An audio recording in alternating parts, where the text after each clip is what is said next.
आवाज आ रही है तुमको?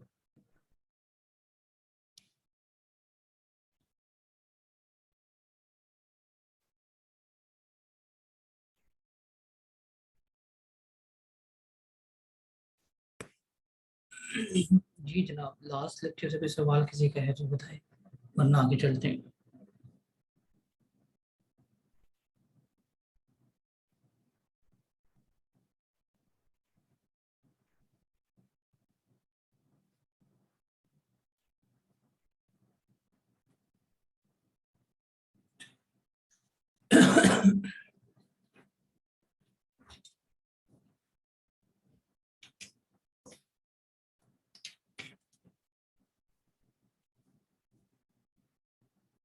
कोई सवाल नहीं किसी का?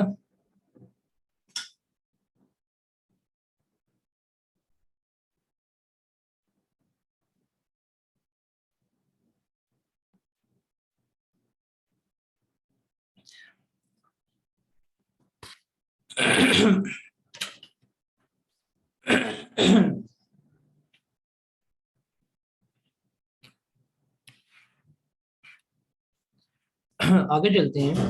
बात करते हैं हम थर्ड स्केड्यूल आइटम्स की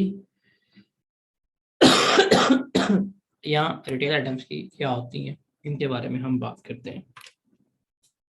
थर्ड स्केड्यूल आइटम इन्हें कहते हैं, और इन्हें हम रिटेल आइटम्स भी कह रहे होते हैं। इनको हम अलग क्यों ट्रीट कर रहे हैं?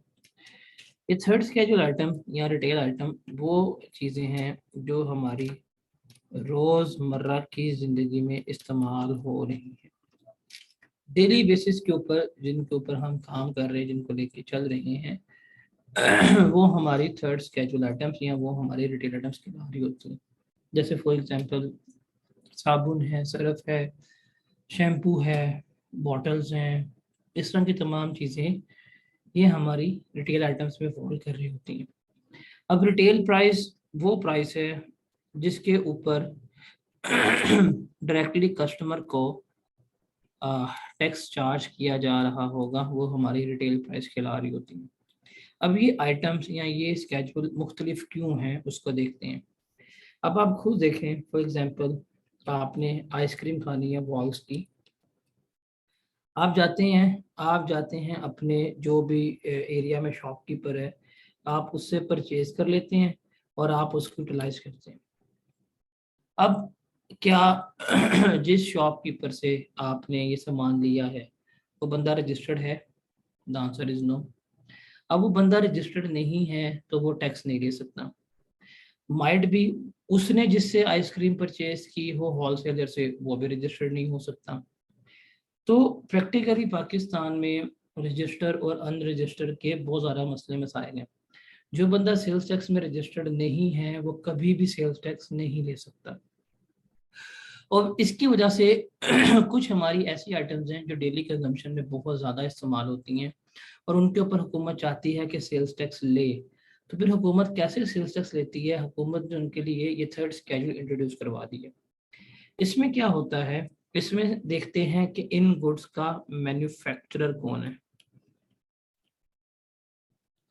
जो इन गुड्स को बना रहा होता है ना, उससे पूछते हैं कि आप क्या चाहते हैं, किस कीमत के ऊपर आप अपने कस्टमर को ये प्रोडक्ट बेचना चाहते हैं।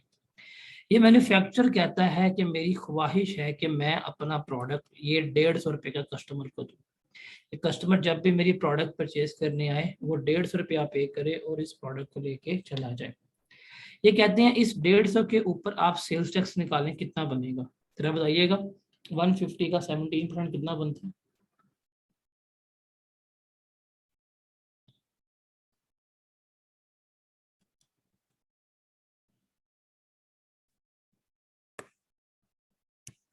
वो कहते हैं इस 150 में जो इसका 17% है वो लिखो, और कीमत इसकी बनती है 175.5 रुपीज, ये लिख दो।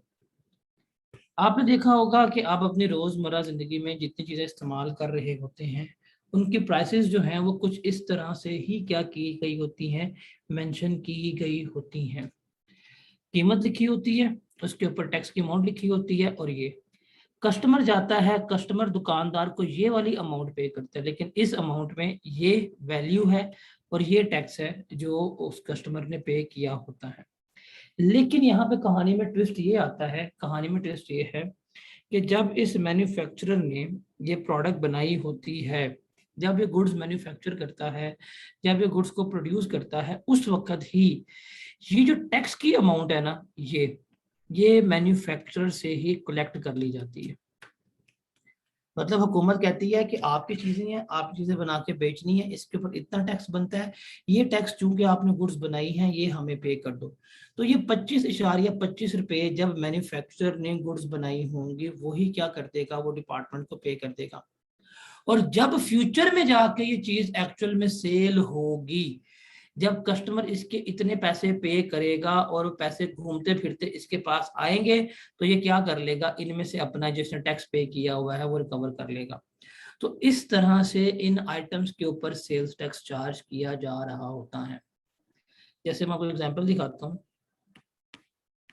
जैसे ये है, अब ये टपाल वाले टी बना रहे हैं, ये इसकी कीमत लिखी हुई है 130 रुपए।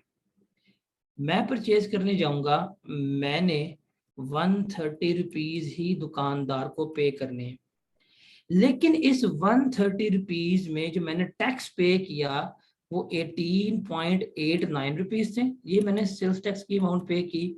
और 111.1 रुपीज जो है थे वो इस टी की वैल्यू ऑफ सप्लाई थी।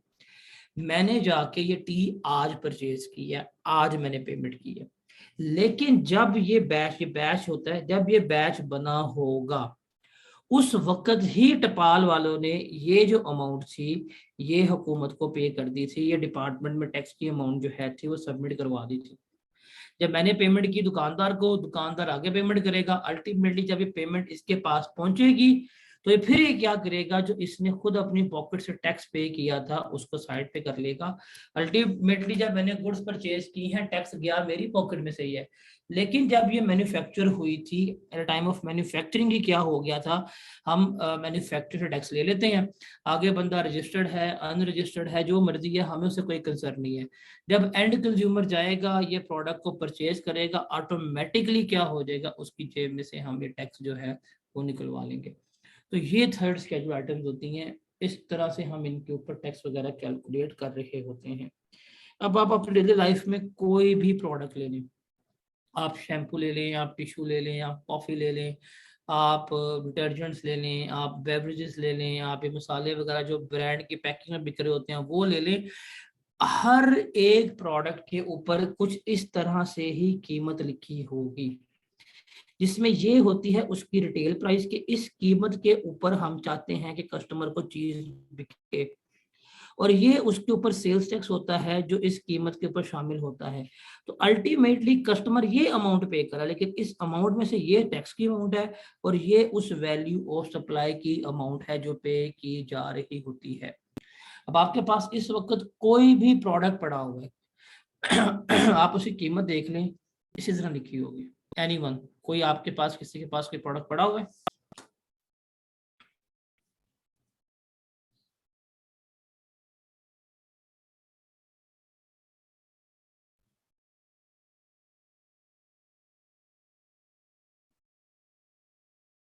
जी जनाब, ये क्लियर है कि थर्ड स्केड्यूल आइटम्स क्या होती हैं क्या नहीं होती?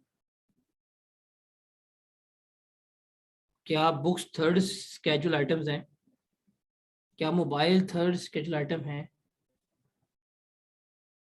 पता नहीं, कॉमेंट्स दिमाग का इस्तेमाल करते नहीं है।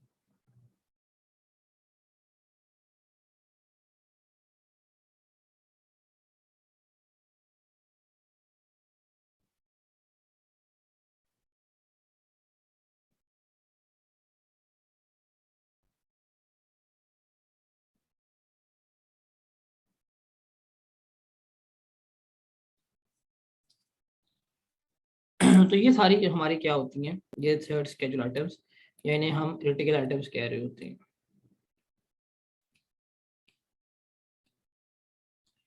अब ये जो रिटेल आइटम्स हैं, आप इसमें देख लें कि गवर्नमेंट को टैक्स मिल रहा है।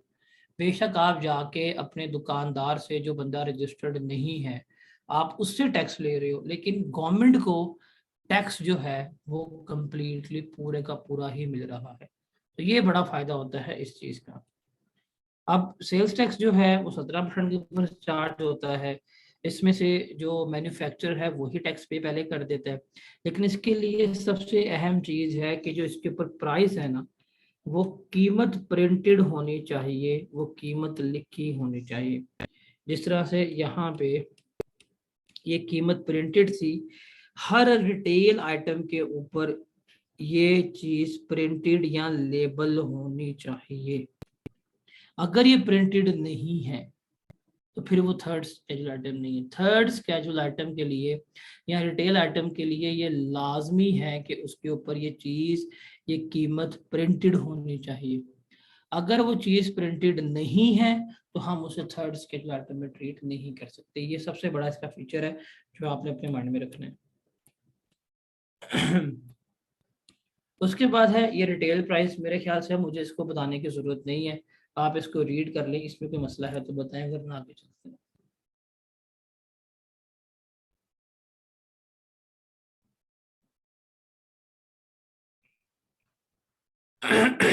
रिटेल प्राइस सिंपल सी वो कीमत है जो मैन्युफैक्चरर ने या इंपोर्टर ने फिक्स की है और जिसके ऊपर वो चाहते हैं कि वो अपने कस्टमर्स को चीज़ें बेच सकें।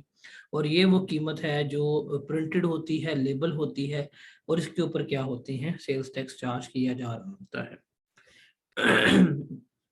और रिटेलर कौन सा पर्सन होता है? रिटेलर वो पर्सन होता है जो पब्लिक को गुड्स प्रोवाइड कर रहा होता है being an and consumer consumption के लिए। उसे हम क्या कह रहे होते हैं? उसे हम रिटेलर कह रहे होते हैं। ये चीज़ें याद करने की जरूरत नहीं है। अब इसमें से एक प्रॉब्लम आती है कि हमारे पास रिटेलर्स की दो तरह के इकसाम है। एक है जिसे हम कहते हैं टीयर वन रिटेलर, एक हम कहते हैं other than tier one retailer. इसे हम स्पेसिफाइड रिटेलर कहते हैं, इसे हम कहते हैं ये हमारे नॉन स्पेसिफाइड रिटेलर है। स्पेसिफाइड रिटेलर या नॉन स्पेसिफाइड रिटेलर कौन से होते हैं? हमने इन रिटेलर्स को इनके वॉल्यूम की मदद से क्या किया हुआ है, इन्हें हमने कैटेगराइज कर दिया हुआ है। इस कैटेगराइजेशन का मतलब क्या है कि कुछ ऐसे रिटेलर हैं जिन्हें हम कहते हैं कि ये लार्ज रिटेलर है, इनके लिए रजिस्टर्ड होना लाजमी है। ये सेल्स टैक्स में रजिस्टर्ड भी होंगे, ये सेल्स टैक्स में रजिस्टर्ड भी होंगे। ये क्या करेंगे, अपना सेल्स का, अपनी परचेजेस का आ, तमाम रिकॉर्ड भी रखेंगे, और ये सेल्स टैक्स रिटर्न जो है वो भी क्या करेंगे, जमा करवा रहे होंगे। दूसरे होते हैं हमारे पास नॉन स्पेसिफाइड रिटेलर। ये वो रिटेलर हैं जो रजिस्टर्ड नहीं होंगे, लेकिन ये काम तो कर रहे हैं, ये पब्लिक को सेल भी कर रहे हैं, लेकिन हम क्या करते हैं, हम इन्हें रजिस्टर्ड नहीं करवा सकते। अब आपके सामने यहाँ पे हैं, अब ये एक ब्रांड है, ये रिटेल में काम कर रहे हैं, इनके लिए सेल्स टैक्स में रजिस्टर्ड होना बड़ा आसान है। इनके इनके लिए इजी है, इनके लिए अफोर्डेबल है। ये कंप्यूटर ला के रख सकते हैं, अपने पास पॉइंट ऑफ सेल मशीन लगा सकते हैं, और तमाम इस तरह की इनवॉइसिंग वगैरह ये अफोर्ड कर सकते हैं। मेट्रो के लिए बड़ा आसान है कि ये रजिस्टर्ड हो सकते हैं, बड़े वॉल्यूम पे काम कर रहे हैं। इनके लिए तमाम रिकॉर्ड्स वगैरह का मेंटेन करना, इनके लिए तमाम रिकॉर्ड्स वगैरह को लेके चलना, इनवॉइसेस का, परचेजेस का, कितनी सेल्स की, कितनी परचेजेस की, कितना इनपुट लिया, कितना आउटपुट दिया, इनके लिए इसका भी रिकॉर्ड मेंटेन करना लाजमी है। सेम गोज विद केजरिया and same goes with Carrefour. ये बड़ी दुकानें हैं, बड़ी दुकानों के लिए ये तमाम रिकॉर्ड मेंटेन करना इजी है। They can afford it, they can run this. Invoicing system कर सकते हैं, ये इनवॉइसेस जनरेट कर सकते हैं। तो इनको तो हम कहते हैं, अगर आप इस बड़े वॉल्यूम पे हैं तो आप रजिस्टर्ड हों। अब ये रजिस्टर्ड होंगे सेल्स टैक्स में, तो ये सेल्स टैक्स रिटर्न जो है वो भी सबमिट करवाएंगे कि कितना इन्होंने इनपुट टैक्स जमा करवाया, कितना इनको आउटपुट टैक्स मिला, ये तमाम डाटा उसका जमा करवा रहे होंगे। लेकिन एक ये है दुकानदार, एक ये है दुकानदार, यहां से भी आपको वही चीजें मिलनी है, यहां से भी आपको वही चीजें मिलनी है, लेकिन इन दोनों लोगों के लिए रजिस्टर्ड होना प्रैक्टिकली पॉसिबल ही नहीं है। अब खुद बताएं, जो आपके गली मोहल्लों में दुकानें खुली होती हैं, आप इन्हें कहें जी आप सेल्स टैक्स में रजिस्टर्ड हो जाएं, क्या ये रजिस्टर्ड हो सकते हैं? क्या ये जो छोटे वॉल्यूम्स पे काम कर रहे हैं, क्या ये टैक्स रिटर्न्स को अफोर्ड कर सकते हैं? क्या ये अपनी सेल्स का, अपनी परचेजेस का रिकॉर्ड रख सकते हैं, इनवॉइसेस को संभाल के रख सकते हैं? नहीं, ये नहीं कर सकते। तो इनके लिए तो पॉसिबल ही नहीं है ये रजिस्टर्ड हो, बिकॉज सेल्स टैक्स को मेंटेन करना, उस सिस्टम को अडॉप्ट करना एक महंगा प्रोसेस है। इनको तो महीने के प्रॉफिट ही 30-40 हज़ार होते हैं, तो इतना तो ये रिटर्न वाला ले देगा इनसे, तो ये नहीं कर सकते। तो इसलिए क्या किया है कि हमने अपने रिटेलर्स को ना दो कैटेगरीज में डिवाइड कर दी है। एक को हम कहते हैं टीयर 1 रिटेलर, एक को हम कहते हैं other than tier 1 retailer. Tier 2 नहीं कहना, अदर देन टीयर 1 रिटेलर कह रहे होते हैं। यहाँ हम एक को कहते हैं कि स्पेसिफाइड रिटेलर है, एक को हम कहते हैं अदर देन स्पेसिफाइड रिटेलर। जो टीयर 1 रिटेलर हैं या जो स्पेसिफाइड रिटेलर हैं, इनके लिए रजिस्टर्ड होना सेल्स टैक्स में जरूरी है।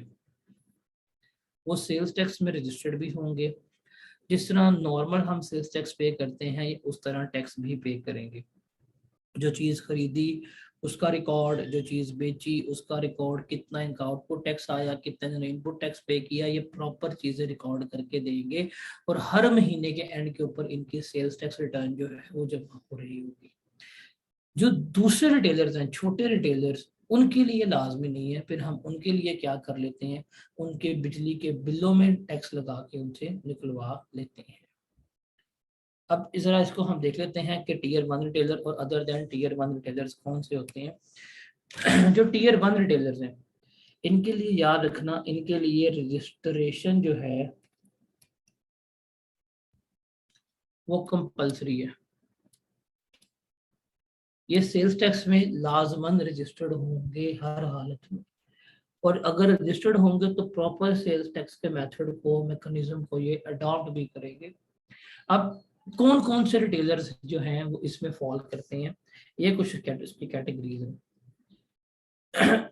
जिसमें कोई भी ऐसा रिटेलर जो ऑपरेट कर रहा है as a unit of national और इंटरनेशनल चेन ऑफ स्टोर, उसके लिए क्या है, उसके लिए रजिस्टर्ड होना लाजमी है। जैसे हमारे पास नेशनल ब्रांड जो है, जैसे इम्तियाज है, या आप कह सकते हैं अल-फतेह है, ये हमारी नेशनल चेन ऑफ स्टोर। अगर आप कहीं पे स्टोर वगैरह खोल रहे हैं इनका, तो जहाँ पे भी आप स्टोर खोलेंगे, जहाँ पे भी आउटलेट खोलेंगे, आपको रजिस्टर्ड होना पड़ेगा। जैसे इंटरनेशनल चेन ऑफ स्टोर है, जैसे कारफूर है, मेट्रो है, आपके लिए भी रजिस्टर्ड होना लाजमी है। उसके अलावा कोई भी रिटेलर ऐसा जो ऑपरेट कर रहा है किसी एयर कंडीशन मॉल में, प्लाजा में या सेंटर में, उसके लिए भी क्या है, रजिस्टर्ड होना लाजमी है। एक्सेप्ट कियोस्क्स, ये जो खोखे बने होते हैं ना इन मॉल्स में, ये जो काउंटर्स लगे होते हैं, इनके लिए रजिस्टर्ड होना लाजमी नहीं है। देखिए, इनके अलावा अगर आप किसी शॉपिंग मॉल में बैठे हुए हैं, किसी एयर कंडीशन मॉल में बैठे हुए हैं, आपने वहां पे दुकान ली हुई है, तो आपके लिए भी क्या है, आपके लिए भी रजिस्टर्ड होना कंपलसरी है, आपके लिए रजिस्टर्ड होना लाजमी है। अक्सर आप गए होंगे, आपने देखा होगा कि ये जो बड़े बड़े मॉल्स होते हैं, इनमें आउटलेट्स बने हुए हैं, बकायदा शॉप्स हैं, और उनके पैसेज में काउंटर्स भी लगा के बैठे होते हैं। कभी देखे आप लोगों ने ऐसा? जैसे अगर आप एम्पोरियम की बात कर लें, या आप पैकेजेस की बात कर लें, या आप सेंटोरस की बात कर लें, डेडिकेटेड शॉप्स भी हैं, और जो इनके कॉरिडोर्स हैं वहां पे लोगों ने काउंटर्स भी लगाए होते हैं। देखा ना आप लोगों ने? अब वो जो काउंटर्स वाले हैं, उनके लिए सेल्स टैक्स में रजिस्टर्ड होने की जरूरत नहीं है, वो रजिस्टर्ड नहीं हो। लेकिन जो उसी मॉल में दुकानों में बैठे हुए हैं, वो सेल्स टैक्स में क्या होंगे, रजिस्टर्ड होंगे। उनके लिए रजिस्टर्ड होना क्या है, जरूरी है। Got it? उसके अलावा कोई भी ऐसा रिटेलर जिसका पिछले 12 महीनों का इकट्ठा, मतलब पिछले 12 महीनों का टोटल बिजली का बिल अगर 1.2 मिलियन से ज्यादा है, कोई भी ऐसा दुकानदार जिसका इमीडिएटली पिछले 12 महीने का बिल अगर हम उसे कैलकुलेट करते हैं और वो 1.2 मिलियन से ज्यादा है, तो ऐसे दुकानदार को भी क्या होना पड़ेगा, रजिस्टर्ड होना पड़ेगा। उसके अलावा कोई भी ऐसा होलसेलर जो रिटेलर भी है, होलसेलर भी है और रिटेलर भी है, जो बल्क में इंपोर्ट कर रहा है, बल्क में सप्लाई कर रहा है होलसेल बेसिस के ऊपर या रिटेल बेसिस के ऊपर, उसके लिए भी रजिस्टर्ड होना लाजमी है। जैसे ये मेट्रो है, मेट्रो मैन्युफैक्चरर भी हैं, मेट्रो होलसेलर भी हैं, मेट्रो इंपोर्टर भी है, मेट्रो जो है वो रिटेलर भी है। ये खुद भी अपनी चीज़ें बनाते हैं, ये खुद इंपोर्ट भी करते हैं, ये होलसेल पे भी देते हैं, ये रिटेल पे भी दे रहे होते हैं। तो इनके लिए, ऐसे बंदों के लिए क्या है, रजिस्टर्ड होना लाजमी होता है, कंपलसरी होता है। उसके अलावा कोई भी ऐसा रिटेलर जिसकी दुकान जो है वो 1000 स्क्वायर फीट या उससे ज़्यादा है, या कोई भी ऐसा रिटेलर जो फर्नीचर का कारोबार कर रहा है और उसकी दुकान जो है वो 2000 स्क्वायर फीट या उससे ज़्यादा है, तो उसके लिए भी क्या है, रजिस्टर्ड होना लाजमी है। या कोई भी ऐसा रिटेलर जिसने पॉइंट ऑफ सेल मशीन लगा ली हुई है और पेमेंट एक्सेप्ट कर रहा है through debit card, through credit card, या किसी भी डिजिटल मीडियम के जरिए वो पेमेंट्स रिसीव कर रहा है, ऐसे रिटेलर के लिए भी क्या है, रजिस्टर्ड होना लाजमी है। आपने फॉर एग्जांपल अक्सर आप जाते हैं मैकडोनल्ड, वहां पे ऑर्डर टेकिंग सिस्टम देखा होगा, उनके वो बड़ी सी एलसीडी लगी होती है, आप बीच में कार्ड डालते हैं, ऑर्डर करते हैं, आपको आ जाता है। अब ऐसी पॉइंट ऑफ सेल मशीन्स जो हैं वो और जगहों पे भी इंट्रोड्यूस हो रही हैं। जैसे कि आप किसी बेकरी पे चले जाएं, जैसे केक्स एंड बेक्स है, यहाँ चले जाएं, या आप गोर में चले जाएं। अब इनकी बेकरी पे आप कार्ड से पेमेंट कर सकते हैं, आप अपना कार्ड देते हैं, वो स्कैन करते हैं, पेमेंट हो जाती है। तो जिन जिन रिटेलर्स ने ये पॉइंट ऑफ सेल्स मशीन लगा ली है, और जो रिटेलर्स ये इकट्ठा कर रहे हैं पेमेंट इन मीडियम के जरिए, डेबिट कार्ड के जरिए, क्रेडिट कार्ड के जरिए, या ऑनलाइन मीडियम के जरिए, उन रिटेलर्स के लिए भी क्या है, रजिस्टर्ड होना लाजमी है। उसके अलावा कोई भी पर्सन जो सप्लाई कर रहा है आर्टिकल्स ऑफ ज्वेलरी, ज्वेलरी वगैरह को, या उनके पार्ट्स, या कोई भी प्रीशियस मेटल्स, या कोई भी ऐसे मेटल्स जिसमें प्रीशियस मेटल वगैरह शामिल हैं, और वो उस दुकान में बैठ के ये चीज़ें बेच रहा है जिसका एरिया 300 स्क्वायर फीट से ज़्यादा है, सॉरी, जिसका एरिया 300 स्क्वायर फीट तक है या उससे कम है, तो ऐसे बंदे को भी हम कहेंगे तुम रिटेलर हो, तुम्हारे लिए भी रजिस्टर्ड होना लाजमी है। मतलब ये सुनियारे वगैरह जो है थे, ये पहले रजिस्टर्ड नहीं होते थे, लेकिन अब इनके लिए हमने क्या कर दिया है कि भाईजान तुसी भी आओ, आप भी रजिस्टर्ड हो, आपसे भी हम टैक्स लगवाएंगे। इसके अलावा कोई भी ऐसा बंदा जिसको एफबीआर ने नॉमिनेट कर दिया कि तुमने रजिस्टर्ड होना है, तो उसको क्या करना पड़ेगा, उसको रजिस्टर्ड होना पड़ेगा। तो ये हमने मेंशन कर दिया है, ये हमने आइडेंटिफाई कर दिया है कि इन लोगों को रजिस्टर्ड होना लाजमी है तो रिटेलर, आप जाके इस ज्वेलरी वाले से गोल्ड परचेज कर लें, है वो रिटेलर, लेकिन वो बंदा रजिस्टर्ड होगा और वो हुकूमत को आउटपुट की, इनपुट की तमाम डिटेल्स जमा कराएगा, अपनी सेल्स टैक्स रिटर्न जमा करवा रहा होगा। Is it clear? इसमें कोई सवाल है तो बताएं।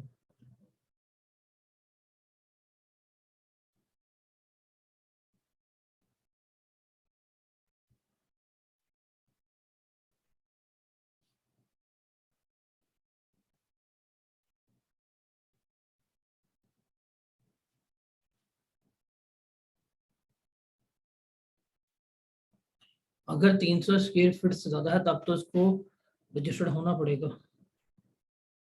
तो भाई यहाँ पे हर कंडीशन हर एक बंदे के लिए है, कोई भी कंडीशन किसी की भी फॉल कर रही है वो रजिस्टर्ड होगा।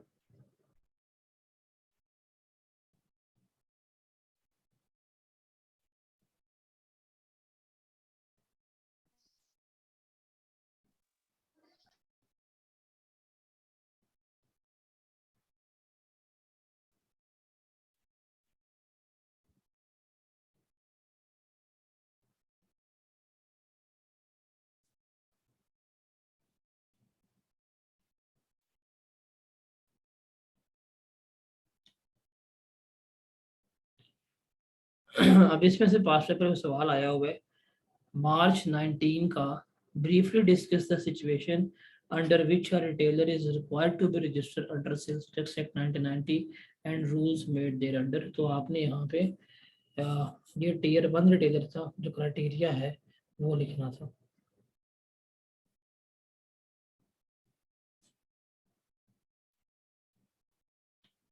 ये क्लियर है? आगे चलें।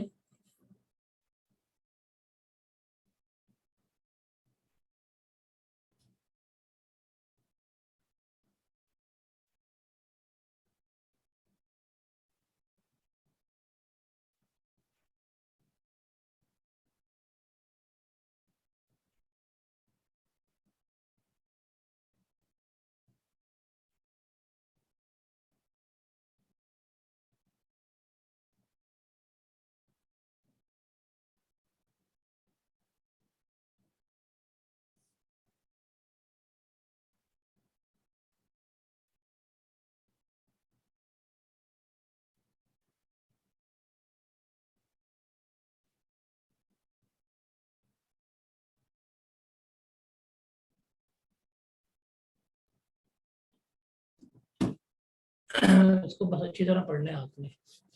पॉइंट ऑफ सेल्स मशीन होती है, बताया तो वैसे आपने कंप्यूटर अटैच किया होता है FBR के सिस्टम के साथ।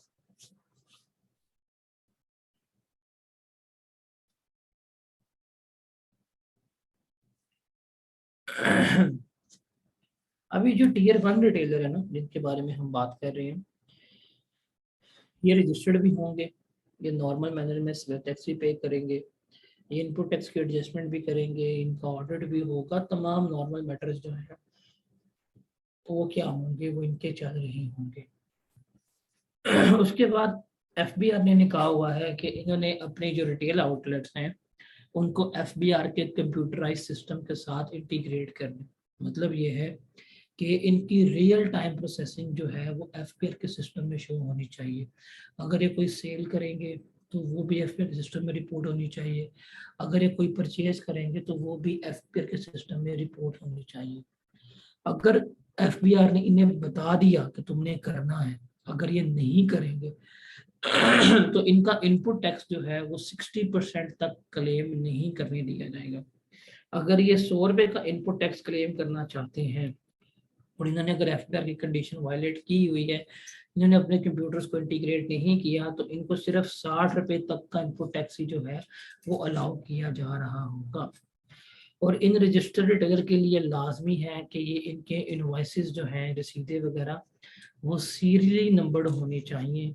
उसमें कस्टमर का नाम, उसका एड्रेस, उसका ID कार्ड, उसके एनटीएन नंबर वगैरह मेंशन होना चाहिए। तो ये आपको याद करने की ज़रूरत नहीं है, इसको बस आप लोग रीड कर लीजिएगा। उसके बाद है रिटेलर्स अदर देन Tier 1, जिसे हम नॉन स्पेसिफाइड रिटेलर्स कह रहे होते हैं। ये जो हमारी गली मोहल्ले में बैठे हुए हैं यहाँ जो इस कैटेगरी में फॉल नहीं कर रहे, उनसे अब इनसे तो गवर्नमेंट टैक्स ले रही है, ये अपने सेल्स टैक्स रिटर्न जमा करवाते हैं। गवर्नमेंट इनसे प्रॉपर्ली इनका मैकेनिज्म देखती है, कितनी सेल्स की हैं, कितनी परचेजेस की हैं, इनसे बड़े सुकून से टैक्स ले रही है। लेकिन ये जो आपके गली मोहल्ले में असलम भाई बैठे हुए हैं या बशीर भाई बैठे हुए हैं, इनसे गवर्नमेंट कैसे टैक्स ले रही है? अब इन दुकानदारों को लगता है कि ये अगर अपनी दुकानों में बैठ गई हैं तो गवर्नमेंट इनसे टैक्स नहीं ले रही, गवर्नमेंट इनसे सुकून से टैक्स ले रही है। कैसे? गवर्नमेंट ने कहा कि ठीक है, आप अगर Tier 1 रिटेलर्स में फॉल नहीं करते तो आपको रजिस्टर्ड होने की जरूरत नहीं है। ओके, कोई प्रॉब्लम नहीं है। लेकिन फिर जो इनको बिजली का बिल भेजा जाता है मंथली, उसके अंदर गवर्नमेंट ने टैक्स शामिल किया हुआ है। अगर इनका बिजली का बिल पर मंथ 20,000 है तो 20,000 तक है तो उसमें 5% सेल्स टैक्स गवर्नमेंट टैक्स काट के बैठी हुई है। जब अपनी बिजली का बिल पे करते हैं, सुकून से गवर्नमेंट क्या होती है, 5% सेल टैक्स ले देती है। और ये वो सेल्स टैक्स है जिससे वो कहीं भी एडजस्ट नहीं करवा सकते। और अगर इनका बिजली का बिल 20,000 से ज्यादा आता है तो 7.5% जो है उसके अंदर टैक्स की अमाउंट शामिल होती है। जो टैक्स की अमाउंट वगैरह होती है, जो इन्होंने बिजली के बिल में टैक्स पे किया होता है, ये कभी भी एडजस्टेबल नहीं होता। ये उसे कभी भी क्लेम, कभी भी एडजस्ट वगैरह नहीं कर सकते। अब फॉर एग्जांपल एक बंदा अनरजिस्टर्ड है और वो रिटेलर है, तो उससे इस तरह टैक्स लिया जाएगा, 17% उसके बिल में नॉर्मल टैक्स होगा। चूंकि वो बंदा अनरजिस्टर्ड है, 3% फर्दर टैक्स भी शामिल होगा। और उसके बिल में अगर बिल 20,000 तक है तो 5% एक्स्ट्रा टैक्स होगा। अगर बिल 20,000 से ऊपर है तो फिर 7.5% उसके बिल में टैक्स होगा। तो अब आप देखें, जो रजिस्टर्ड बंदा है वो सुकून से चुप करके 17% GST पे करता है बच्चे तक। लेकिन जो अनरजिस्टर्ड बंदा है वो कितने परसेंट टैक्स पे कर रहा है और गवर्नमेंट कितनी खूबसूरती से उससे टैक्स ले रही है उसको पता ही नहीं है। तो हुकूमत माफ किसी को नहीं करती। आपको लगता है कि हुकूमत माफ करके बैठी हुई है, लेकिन ऐसा नहीं होता। कबर से भी टैक्स निकलवा लेगी आपकी। तो जितने भी दुकानदार हैं उनसे ये टैक्स ले रहे होते हैं। अभी ये रिसेंटली कंट्रोवर्सी आई थी, मिफ्ता इस्माइल ने भी जब रिसेंट बजट दिया था तो उन्होंने इस दुकानदारों के लिए ना स्लैब रेट बता दिए थे कि अगर आपका बिल इस लिमिट तक है तो इतने पर मंथ फिक्स टैक्स शामिल होगा, अगर बिल इस लिमिट तक है तो इतना पर मंथ टैक्स शामिल होगा, बिल इस लिमिट तक है तो इतना टैक्स शामिल होगा। जिस पे बड़ा एहतजाज हुआ और ये हो गया वो हो गया, और फिर उन्होंने अल्टीमेटली उसको अभी डेफर्ड किया हुआ है, वो अमेंड करके उन्होंने भी क्लॉज उड़ा दी है। बट वो बड़ा अच्छा था कि इन दुकानदारों से टैक्स लेना चाहिए।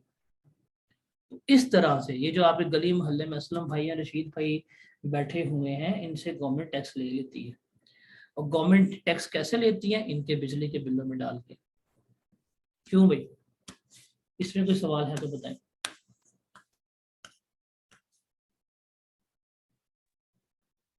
सर जी।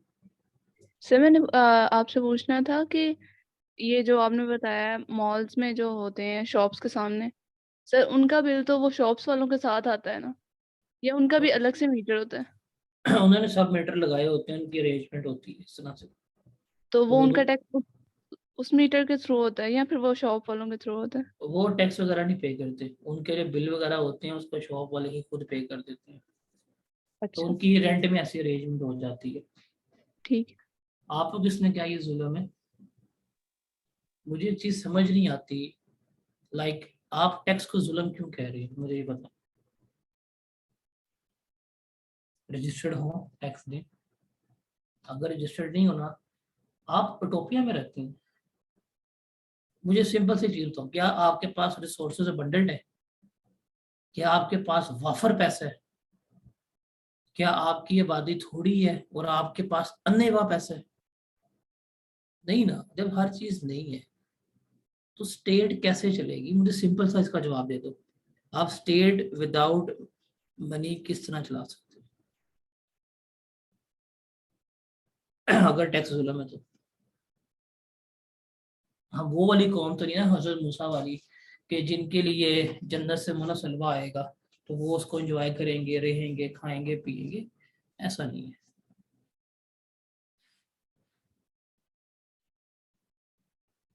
रिटेल आइटम पे भाई टैक्स कस्टमर पे कर रहा है, क्या दो चीजों को मिक्स कर रहे हो?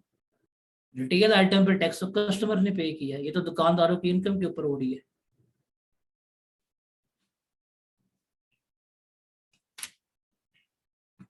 रिटेल आइटम जिसने खरीदी है वो टैक्स पे कर रहा है, पता नहीं अजीब से।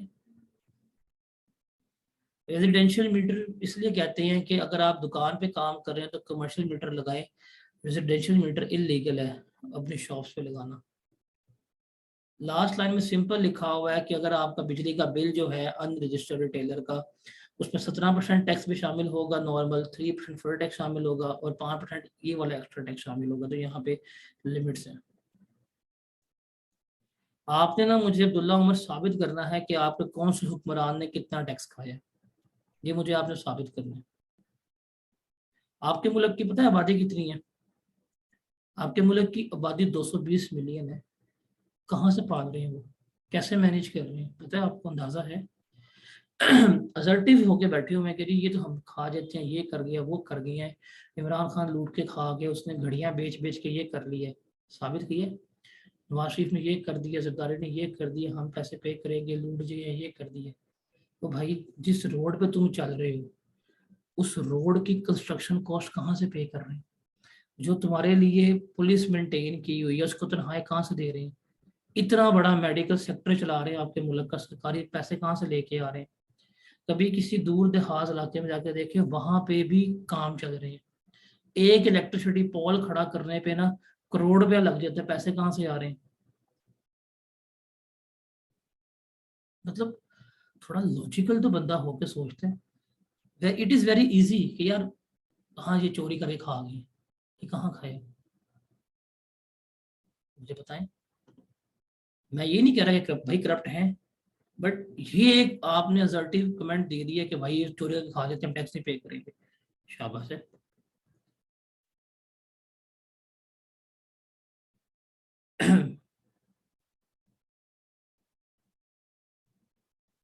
कभी निकल के ऑब्जर्व करें अपने सराउंडिंग्स में, इतना कुछ जो नजर आ रहा है वो कहाँ से आया है।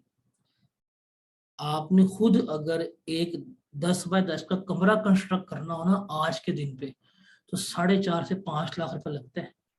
और एज ऑफ नाउ, अभी इस वक्त जो थल का रेगिस्तान है वहां पे हुकूमत जो है बिजली के खंभे लगवा रही है। एक खंभा लगाने की कॉस्ट जो है वो 30 से 40 लाख रुपए इनको पड़ रही है। पैसा कहाँ से आ रहा है फिर, अगर वो खा जाते हैं। मैं भी डिपेंड नहीं करते होते, या तो फैक्ट एंड फिगर दिया करें या फिर चुप रहा करें। बदगुमानी कर करके आप लोगों ने अपनी जिंदगी तबाह की हुई है। तो आप बिजली यूटिलाइज नहीं कर रहे, क्या बिजली अल्लाह के लिए बनती है? ये तेल नहीं जलता, कॉल नहीं बन रहा। लॉजिकल तो कोई बात किया करे ना, मतलब सरप्राइजिंगली एंड शॉकिंगली है मेरे लिए कि आप लोग चार्टर्ड अकाउंटेंसी के स्टूडेंट हैं, आप लोग लॉजिक्स को पढ़ रहे हैं, आप लोग अपने ब्रेन को अप्लाई करना सीख रहे हैं, और आप लोगों की बातें इतनी इलॉजिकल होती हैं कि बंदा देख के शशदर रह जाता है कि यार ये लोग इस फील्ड में होते हुए इतने इलॉजिकल कैसे हो सकते हैं। कॉस्ट अकाउंटिंग पढ़ोगे, कॉस्ट अकाउंटिंग पढ़ते हुए जब आपको बताएंगे फिक्स कॉस्ट क्या होती है, वेरिएबल कॉस्ट क्या होती है, कॉस्टिंग सिस्टम कैसे होता है, तब मुझे बताना कि बिजली की कीमत यहाँ पे कैसे पहुंची हुई है। 25 रुपए का यूनिट बना के 5 रुपए पर यूनिट गवर्नमेंट आपको बेचे, तो ये 20 रुपए कहाँ से पे करेगी इन एनर्जी प्रोड्यूसर्स को, मुझे बताओ। वो 20 रुपए तो गवर्नमेंट ने पे करने हैं, अब वो आपके टैक्स की मनी से पे करेगी, ओके चोरी करके खा गए। थोड़े से ना थोड़े से इसको इस्तेमाल करना सीखें, फैक्ट्स एंड फिगर्स पे जाया करें, बदगुमानियां छोड़ें, एवं अपनी जिंदगी तबाह करके बैठे होंगे। आपको गवर्नमेंट सब्सिडी दे तब चोर है, आपको गवर्नमेंट सब्सिडी ना दे पूरी पूरी कॉस्ट पे दे तब भी चोर है। मतलब क्या करेंगे, मर जाए, क्या उनकी फूलिंग नहीं है? ये क्या करेंगे, मर जाए, लिटरली है। मुझे कभी कभी ना, ये मैं बड़े दुख से बात कर रहा हूँ कि आप लोगों को खास तौर पर थोड़ा सा लॉजिकल होना चाहिए, लॉजिक्स को लेने के आए बीच में, इमोशनल नहीं होना चाहिए। अल्लाह ने आप लोगों को दिमाग दिया है, इस्तेमाल करें, फैक्ट्स एंड फिगर पे कुछ चले जाए, हर एक चीज को रगड़ के रख देते हैं। आगे चलें।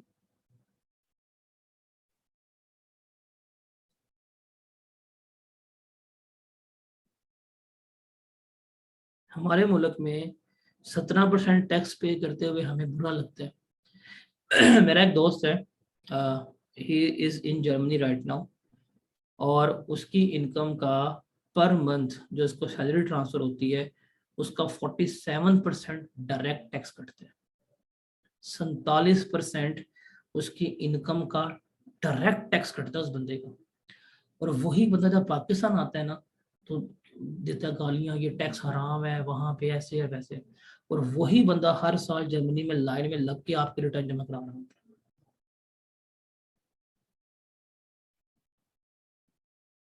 ये मुनाफकत की इंतहा है हमारी कौम में। मुनाफकत की अगर किसी ने पीक देखनी हो ना, तो पाकिस्तान में है।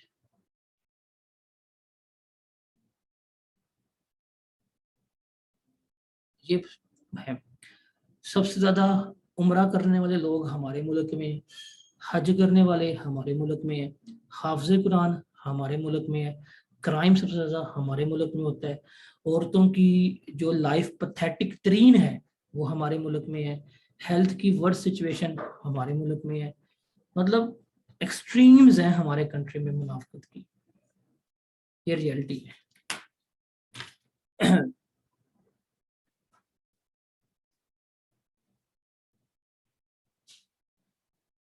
अभी मेरा दोस्त आया हुआ है ना, जैसे अभी अभी गया है वो वापस जर्मनी, तो उसको कोई टैक्स के मैटर से उसने यहाँ पे प्रॉपर्टी परचेज की है और प्रॉपर्टी बेची है उसने। अभी जाके ना हम कैपिटल गेन पढ़ेंगे कोई 2-3 हफ्ते बाद, तो आपको समझ आएगा कि प्रॉपर्टी के ऊपर टैक्स कैसे होते हैं। तो उसने प्रॉपर्टी डिस्पोज किया है, तो उसको ना एट सोर्स उसका टैक्स कट गया। अब उसने प्लॉट लिया था अराउंड 4.8 मिलियन का, तो उसने 2 महीने के बाद प्लॉट बेचा है, उसका प्लॉट बिका है 6 मिलियन का, तो उसको 12 लाख रुपया प्रॉफिट हुआ है। तो उस 12 लाख के प्रॉफिट के ऊपर 3.5% उसका टैक्स पड़ा है जिसको पे करना था। तो उसने 3.5% टैक्स पे करते हुए इतनी बददुआएं दी है ना जिसका कोई हिसाब नहीं है। और वही बंदा, अभी उसके मैं बात कर रहा था, रात को हमारी बात हो रही थी, उसने जर्मनी में साइकिल परचेज की है और साइकिल के ऊपर कह रहा था मैंने 53% टैक्स पे किया, वहां पे बड़े हंस के पे किए।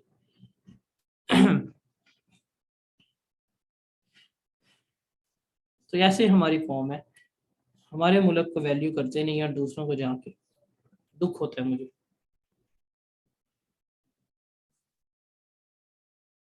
अच्छा, थर्ड स्केड्यूल आइटम में जो हमारा पूरा स्केड्यूल है उसमें जो प्रॉपर लिस्ट है उसमें क्या कुछ आता है, उसमें सिगरेट्स आ जाते हैं, आप सबके मन पसंदीदा।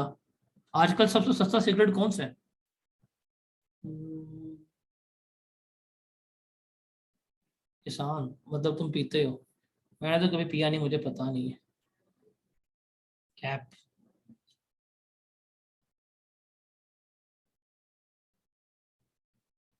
देखो ना, सिगरेट जो गरीब लोग पीते हैं, अमीर लोग तो सिगार पीते हैं, तो ये गरीबों वाला काम है सिगरेट पीना। छूटा लगवाई। लेकिन ये सिगरेट्स वगैरह जो हैं ये इसमें फॉल करती हैं, इनके ऊपर 17% टैक्स है। अब मैं इस चीज से पर्सनली बिलीव करता हूँ कि सिगरेट्स के ऊपर टैक्स जो है वो 1070% होना चाहिए। सिगरेट इतना महंगा होना चाहिए कि अफोर्डेबिलिटी से बाहर हो जाए, लेकिन नहीं। ये प्रैक्टिकली बताता हूँ मैं आपको, हर हुकूमत, मैं तकरीबन 2008 से जब वो हुआ था ना, बेनज़ीर का इंसिडेंट हुआ था, तब से मैं बड़ा पॉलिटिक्स में एक्टिव था और बड़ा न्यूज़ सुनता था। मैंने 2008 से लेके 2022 तक तकरीबन हर बजट सुने। हर हुकूमत आके इस सेक्टर को बड़ा नवाजती है। जो टोबाको इंडस्ट्री है, जो इसके मैन्युफैक्चरर हैं, उनको बड़ा रिलीफ देती है। क्यों? बिकॉज जो इन इंडस्ट्री के मालिकान है ना, वो हर हुकूमत में मुशीर होते हैं। They were with Imran Khan, they were with Nawaz Sharif, they were with even Zardari. ये ऐसी जोंकें हैं हमारे सिस्टम की कि ये हर गवर्नमेंट में होते हैं और अपने बेनिफिशियरी के लिए इन्होंने पूरे मुल्क को रगड़ रखा हुआ है। हर बंदा इन्होंने स्मोकर बना कर रखा हुआ है। बड़ा दुख होता है मुझे। आप किसी भी जाए ना टूरिस्ट प्लेस पे, आप जाए नॉर्थ में निकल जाएं या आप कश्मीर निकल जाएं, इतनी अच्छी अच्छी जगह है और वहां पे सिगरेट्स के इन्होंने वो फेंक फेंक के निस्त मार दिया। बड़ा दुख होता है चीजों को देख के, इतने बड़े स्मोकर्स हैं। उसके अलावा जूसेस, आइसक्रीम, काश इसको एग्जाम्प्ट कर दें, कितना मजा है। ये जो बंदा एग्जाम्प्ट कर दे मैं उसको वोट दे दूंगा। सिरप्स हैं, एरेटेड वाटर, बेवरेजेस, इनके ऊपर टैक्सेस हैं। फिर मिनरल वाटर है या बॉटल वाटर है, इसके ऊपर टैक्स है। Detergent, shampoo, soap, toothpaste, shaving cream, cosmetic, cherry blossom cream, aerated water. ओ भाई, गैस वाला पानी ठीक है, जिस पानी में आते ना बुलबुले ऐसे हिला हिला के करे तो बबल्स बनते हैं, उसे कहते हैं इरिटेड वाटर। फिर टी, पाउडर ड्रिंक्स हैं, मिल्की ड्रिंक्स हैं, टॉयलेट पेपर हैं, टिश्यू पेपर्स हैं, जितने भी स्पाइसेस हैं, जितने भी मसाला जात हैं, अगर आप उनको रिटेल पैकिंग में बेच रहे हैं ब्रांड नेम के तहत, वो भी इसमें है। कि मतलब आप जाके लाल मिर्च खुली ले लेना ओपन, उसके ऊपर 17% टैक्स नहीं है। लेकिन आप नेशनल की जाके जो ब्रांड पैकिंग में लाल मिर्चें या वो लेंगे, उसके ऊपर टैक्स होगा, क्योंकि वो रिटेल आइटम में फॉल कर रही है। तो ये भी है। उसके अलावा सीमेंट, ये भी रिटेल आइटम में आता है।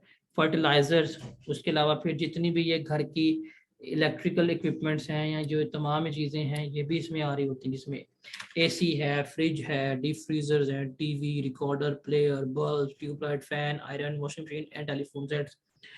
जो हमारी गैस अप्लायंसेस हैं जिसमें कुकिंग रेंज है, ओवंस हैं, गीजर्स हैं, हीटर्स हैं, ये इसमें आती हैं। फॉर्म प्रोडक्ट्स में जितने भी मैट्रेसेस वगैरह हैं, जितने भी पिलोज वगैरह हैं, कुशंस हैं, ये इसमें आ रहे होते हैं। हाँ, मैट्रेस पे 17% टैक्स होता है। उसके अलावा पेंट्स हैं, लुब्रिकेटिंग ऑयल्स हैं, ब्रेक फ्लूइड्स हैं, ये जो पैकिंग में बिक रहे हैं, इंजन ऑयल्स वगैरह, ये इसमें आ रहे होते हैं। फिर जितने भी पार्ट्स वगैरह हैं जो रिटेल पैकिंग में बिकते हैं, बैटरीज हैं, स्पेयर पार्ट्स हैं, ट्यूब्स हैं, टायर्स हैं, ये सारी की सारी इसमें आ रही होती हैं। उसके अलावा मोटरसाइकिल भी रिटेल आइटम है। मोटरसाइकिल पर 17% टैक्स होता है और वो मैन्युफैक्चरर पे करता है, जिसमें जितनी 2 नंबरी इस सेक्टर में लगती है ना टैक्स चोरी की, मोटरसाइकिल मैन्युफैक्चरिंग में शायद कहीं लगती हो। ऑटो रिक्शास पे है। फिर बिस्किट्स जो ब्रांड नेम के साथ बिक रहे हैं वो इसमें फॉल करते हैं, लेकिन जो बिस्किट्स ब्रांड नेम में नहीं, जो खुले बिस्किट बेकरी वगैरह पे होते हैं वो इसमें नहीं फॉल कर रहे होते। फिर टाइल्स वगैरह जो होती हैं वो इसमें फॉल कर रही होती हैं। एक चीज याद रखिएगा कि इन रिटेल आइटम्स के ऊपर डिस्काउंट अलाउ नहीं होता, इनके ऊपर डिस्काउंट नहीं होता, बिकॉज ये वो कीमत है जो प्रिंटेड है, इसके ऊपर डिस्काउंट आपको अलाउ नहीं होता। तो ये चीज आपने याद रखनी। और दूसरा, जब आप ये रिटेल आइटम बेचेंगे, आप बेचते हैं हमेशा अनरजिस्टर्ड बंदे को, तो इसके ऊपर फर्दर टैक्स भी अलाउ नहीं होता। तो रिटेल आइटम के ऊपर नो डिस्काउंट, रिटेल आइटम के ऊपर नो फर्दर टैक्स, ये चीज आपने याद रखनी है। Is that clear? तो ये लिस्ट है, ये लिस्ट आपको याद करने की जरूरत नहीं है। इसको बस एक दफा पढ़ लीजिएगा, आपको अंदाजा रहेगा कौन कौन चीजें इसमें आ रही हैं, बिकॉज पेपर में कोई भी चीज देगा उसमें वो बताएगा कि ये थर्ड स्केड्यूल है, तो आपको ये लिस्ट याद करने की जरूरत नहीं है। आप इसको वैसे ही पढ़ेंगे तो आपको समझ आ जाएगी। 2 से 3 दफा इसको बस रीड आउट कर लीजिएगा, that would be sufficient for you. इसको मेमोराइज करने की जरूरत नहीं है, बिकॉज होनी नहीं है आपसे मेमोराइज। पेपर में अगर उसने कभी भी कोई चीज गिवन की, वो लिखेगा कि ये थर्ड स्केड्यूल आइटम है, आप उसको पहुंच जाएंगे वहां पे।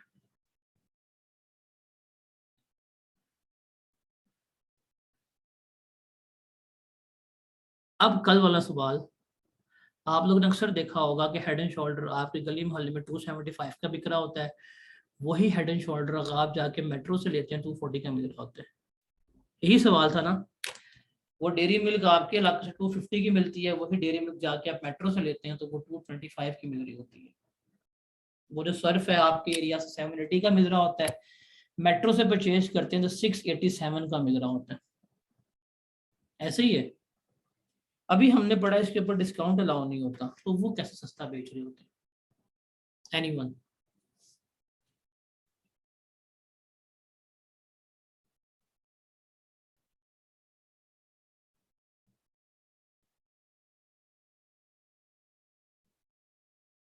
अभी हमने पढ़ा है, तो सस्ता कैसे बेच रहे होते हैं?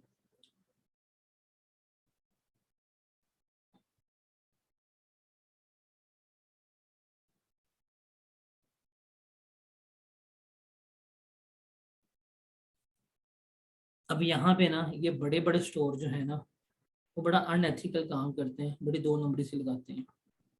आपने अक्सर देखा होगा कि जो हेड एंड शोल्डर आप अपनी दुकान के ऊपर लेते हैं उसके पीछे प्राइस प्रिंटेड होती है, लेकिन वही हेड एंड शोल्डर अगर आप जाके परचेज करते हैं मेट्रो से, उसके ऊपर कीमत नहीं प्रिंटेड होती, उन्होंने हाथ से कीमत लिखी हुई है। कभी गौर किया आपने, किसी ने भी देखा हो?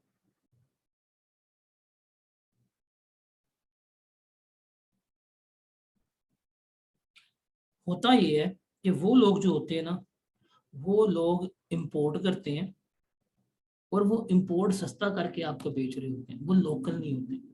जो आप दुकानदारों में आपने देखा होता है, वो जो होते हैं वो लोकल होते हैं, लोकल मैन्युफैक्चर होते हैं, लेकिन वो जो बेच रहे होते हैं ना, वो लोकल मैन्युफैक्चर नहीं होते हैं, वो इंपोर्ट करते हैं। उनके होते हैं यूनिलीवर थाईलैंड का, उनका होता है यूनिलीवर अपना मलेशिया का, वो वहाँ की बेच रहे होते हैं।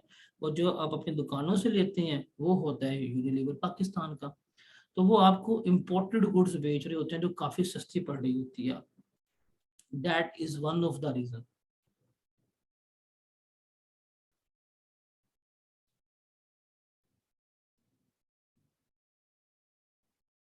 Is that clear? दूसरा ये भी होता है कि ये अपने प्रॉफिट्स मार्जिन पे खेल रहे होते हैं। जैसे फॉर एग्जांपल, आपने अगर कोई प्रोडक्ट वगैरह बेचना है, अगर वो एक हेड एंड शोल्डर दुकानदार 275 का बेच रहा है, तो उसको 275 का तो नहीं मिला होता, उसको वो 230 240 का मिला होता है। तो दुकानदार जो गली मोहल्ले में होते हैं, इनके पास प्रॉफिट मार्जिन ज़्यादा होता है। ये जो बड़े स्टोर्स होते हैं, ये बल्क में अवाम को अट्रैक्ट करने के लिए अपने प्रॉफिट मार्जिन को क्या कर रहे होते हैं, कंप्रोमाइज़ कर रहे होते हैं। तो ये दो रीजंस होती हैं कि इन बड़े स्टोरों पे चीज़ें सस्ती होती हैं, छोटे स्टोरों पे चीज़ें महंगी होती हैं। वो चीज़ें महंगी नहीं होती, वो अपने लिस्टेड प्राइस पे बेच रहे होते हैं। लेकिन आप जब बड़े स्टोर पे कोई भी चीज़ परचेज करें ना, उसको लाजमी देख लिया करें कि वो हलाल है कि नहीं है। बिकॉज ये इम्पोर्ट के चक्करों में ना हराम गुड्स भी चिपका देते हैं आप। ये बहुत इंपॉर्टेंट होता है, ये आप लोगों ने तो लाजमी देखना होता है। बिकॉज मेरे साथ तो ये हो चुका हुआ है, पर्सनल एक्सपीरियंस है कि बड़े स्टोर से हराम चीज़ कैसे आ जाती है।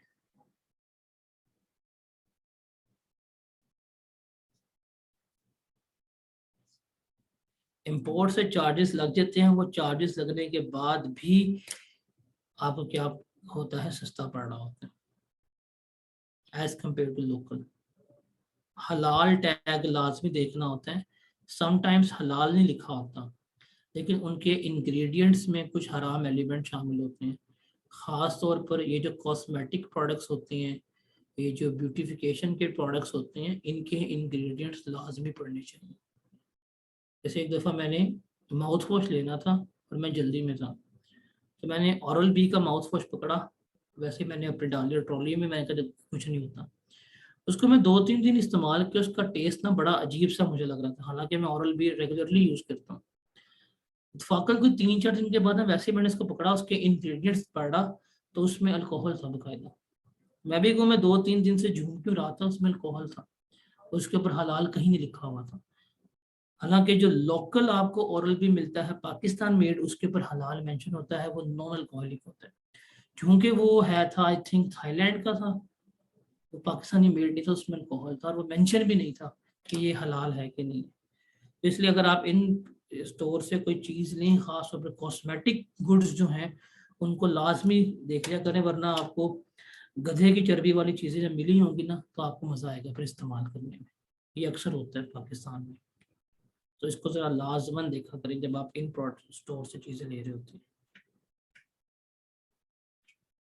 हाँ, कॉस्मेटिक गुड्स में ये फैट्स वगैरह इस्तेमाल होते हैं, और मोस्टली हराम जानवरों के फैट्स इस्तेमाल कर रहे होते हैं, जिसमें डोंकीज होते हैं, डॉग्स होते हैं, पिग्स वगैरह होते हैं, ये होते हैं बीच में। खास तौर पर ये जो आपकी आजकल स्टोर्स में ना बड़ा ट्रेंड आया हुआ है कोरियन नूडल्स का। कोरियन नूडल्स वगैरह ने रखी हुई है हर बड़े स्टोर में, वहाँ बड़े शौक से खा रही होती है। उनके ज़रा टेस्ट मेकर के इंग्रेडिएंट्स पढ़िएगा, ना आपको उल्टियाँ आई ना मुझे बाद में कहिएगा फिर, वो हलाल नहीं होती। उनका जो टेस्ट मेकर है उसमें हराम एलिमेंट शामिल है।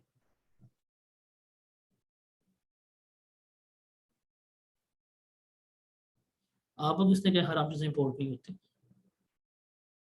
आपके ख्याल से क्या इलीगली इम्पोर्ट कर रहे होते हैं?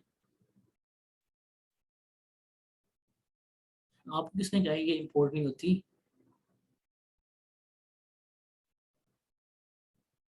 मतलब आप तो बहुत ज़्यादा मतलब किसी डिल्यूजनल वर्ल्ड में रह रहे हैं कि हराम चीज़ें इम्पोर्ट नहीं होती।